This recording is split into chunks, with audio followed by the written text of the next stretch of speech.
What is this wonderful concoction in front of me?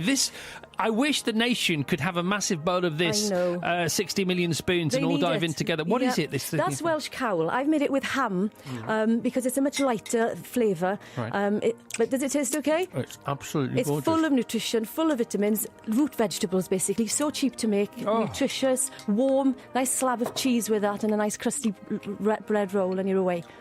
And a pint? Perhaps? And a pint, if you want to. Or a half in a mug. You know those half-pint jugs mugs? Yes, and that's got leeks in. That's what makes it really Welsh, is the leeks. And do you know what I didn't bring with me today? Some parsley. You should really sprinkle a little bit of parsley on top. It's not missing anything on my palate. Oh, good. It's stunning. And like you say, it's got that brothiness about it, because the liquid is quite clear. It's opaque, but it just looks good, doesn't it? It looks like it's going to do you good and warm you up and keep you going.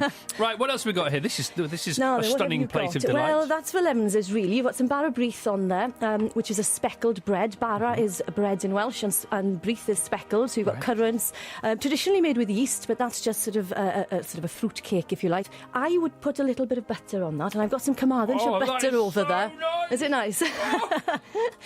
It's like a fruit loaf, isn't it? Yes, it is. But they soak the fruit in tea overnight the night before to make it nice and moist. Anything else? A little bit of spice. Tastes anything slightly cheeky? No. Actually, it's just the tea. The tea, and you can Tastes a bit rummy. Does it? No, it shouldn't do. A bit whiskey, bit brandy.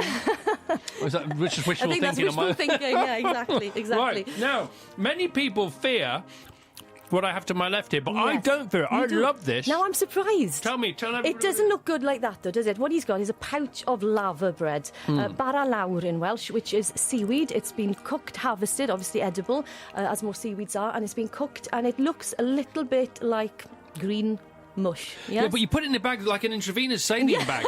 I didn't. But I love this stuff. It's lovely. It's best fried, but what they normally do is make them into little patties and cover it with oats, like porridge oats, and fry them in bacon fat. So you fry your rashers of bacon first, and then you take the bacon out, you fry the little patties of lava bread in the bacon fat, and then you've got the traditional Welsh cakes there, which I've made heart-shaped for you. It's very nice. They're normally round. And she has this book out. Glass in Welsh and Taste in English. Oh, I see. So we're doubling up on the front cover there. Yes, yep. And is it in Welsh as well? It is. It's bilingual on every page. So we share the photographs because they're sort of they speak their own language. Yes. And we've got Welsh and English recipes and a little bit of writing and descriptions of things, and it's all seasonal. So from this book, not only could we enjoy your Welsh delights, your Wales-inspired delights, but could we learn Welsh by comparing the paragraphs and recipes? Exactly. We could pick it up a little bit, couldn't we? Yes. Okay. And now, how long has your book been out? Because it's a lovely old thing. Yeah, it is.